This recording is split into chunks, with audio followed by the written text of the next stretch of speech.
Alexandre Benalla, est-il en droit de refuser la convocation des sénateurs à une commission d'enquête? Non. La réponse est simple.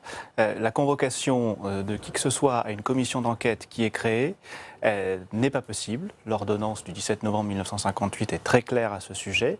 Lorsque le président d'une commission d'enquête, ou plus précisément d'une commission des lois dotée des pouvoirs d'une commission d'enquête, comme c'est le cas en l'espèce, peut adresser une convocation à qui que ce soit qui peut concourir à l'enquête et donc à établir la véracité des faits sur laquelle porte la commission d'enquête et au besoin recourir à un huissier de justice ou au concours des forces de l'ordre pour délivrer cette convocation. Refuser de déférer à cette convocation est passible de 2 ans d'emprisonnement et de 7 500 € d'amende. Alexandre Benalla est mis en examen. C'est d'ailleurs un des arguments avancés par son avocat pour justifier justement que pour l'instant il refuse, sachant que la convocation n'a pas encore été officiellement envoyée. C'est simplement par un mail qu'on a prévenu justement les conseils d'Alexandre Benalla d'une audition prochaine au Sénat. Alors, sur le plan du droit, d'abord, effectivement, Alexandre Benalla est mis en examen pour un certain nombre de chefs d'accusation. Alors, on ne peut pas tous les énumérer parce qu'ils sont assez nombreux. Mais en tout cas, pour des faits qui portent sur le 1er mai, sur ces exactions du 1er mai, place de la Contrescarpe, peut-être un petit peu avant. Et puis aussi, me semble-t-il, sur l'histoire des vidéos de surveillance auxquelles il aurait eu accès. La commission d'enquête, ou la commission des lois dotée des pouvoirs de commission d'enquête ici au Sénat, ne porte pas sur le 1er mai. Elle porte sur un autre aspect très précis, à savoir la sécurité des hautes personnalités et du président de la République et l'organisation de ces forces de sécurité. Ça n'a rien à voir avec le 1er mai. Et la dénomination est choisie à dessein, parce qu'avant la création d'une commission d'enquête ou de la dotation des pouvoirs d'enquête à une commission parlementaire, il faut l'accord du garde des Sceaux, précisément parce que l'on ne peut pas créer une commission d'enquête si des poursuites judiciaires sont en cours sur les mêmes faits. Mais la garde des Sceaux elle-même, Nicole Belloubet, c'était en juillet, avait estimé qu'une telle audition, je cite, serait délicate au regard de la séparation des pouvoirs. Mais elle a néanmoins autorisé la création de cette commission d'enquête. Et dès lors que la commission est créée, elle peut user de ses pouvoirs à condition, en effet, de ne pas porter atteinte au principe de la séparation du pouvoir judiciaire et parlementaire. Et la séparation des pouvoirs est très stricte à ce sujet et est rappelée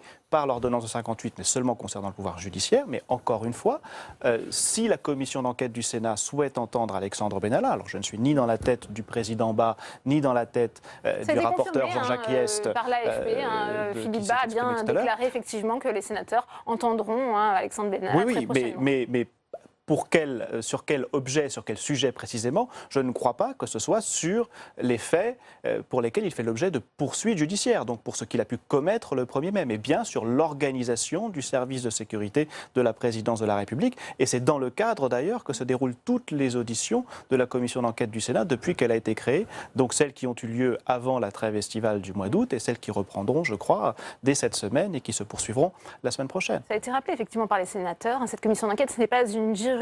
Néanmoins, Maître Liénard, c'est l'avocat d'Alexandre Benalla, estime bien qu'il ne veut pas aller devant cette commission puisqu'il ne veut pas faire des déclarations qui pourraient lui être reprochées par les magistrats instructeurs. Il pourrait en effet être amené à témoigner, peut-être contre lui-même. Alors, il peut effectivement dire, sur les conseils de mon avocat, je refuse de répondre. Ça, c'est envisageable, il peut se rendre, venir et se taire. C'est tout à fait envisageable, parce que le fait de ne pas s'auto-accuser est un principe constitutionnel, est une garantie constitutionnelle, et donc il peut en arguer, s'il le souhaite, lors de son audition devant la commission d'enquête. En réalité, ce que j'ai déjà eu l'occasion de dire d'ailleurs sur votre plateau. Je crois que tout le monde est bien embêté. Quand je dis tout le monde, c'est en réalité la présidence de la République, pour ne pas dire le président de la République. Parce que souvenez-vous, Alexandre Benalla lui-même avait dit « Mais moi, je suis disponible pour venir devant la commission d'enquête. » Maintenant, la commission d'enquête le prend au mot et il dit « Ah ben non, maintenant, je ne veux plus. » Tout cela, à mon sens, cache quelque chose de plus profond, c'est-à-dire l'organisation même de l'Élysée, ce sur quoi porte l'enquête sénatoriale. Et là, le Parlement et le Sénat sont parfaitement dans leur droit de contrôle d'un pouvoir par un autre pouvoir. C'est la logique de la séparation des pouvoirs. Et quand bien même s'agit-il de la présidence de la République, le contrôle est tout à fait possible car elle ne porte pas sur le président lui-même, qui lui est irresponsable, mais sur l'organisation du pouvoir présidentiel. Et là, le contrôle est possible.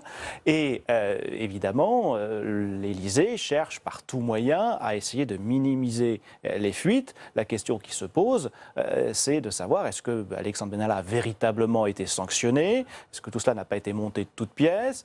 Qu'est-ce que cela cache au-delà? Pourquoi aurait-il été protégé? Car il a visiblement effectivement molesté des manifestants. Là, on a des preuves pour le voir. Et donc, il y a sans doute et vraisemblablement quelque chose de plus profond derrière cela que le pouvoir cherche à cacher. Est-ce que des personnes mises en examen ont, par le passé, déjà été entendues par des commissions d'enquête parlementaires? Je pense à la commission Outreau ou encore la Jérôme commission Cahuzac. d'enquête sur Mediator. Jérôme Cahuzac a été entendu par la commission d'enquête de l'Assemblée nationale, mais il était poursuivi et mis en examen pour fraude fiscale, pour simplifier, et l'enquête portait sur ce que savait et ne savait pas le gouvernement, le pouvoir, entre deux dates très précises que je n'ai plus en tête, mais c'est-à-dire entre le moment où Mediapart a divulgué les faits qui pouvaient lui être reprochés et le moment où il a décidé de démissionner. Donc c'est un rebondissement, un coup d'éclat.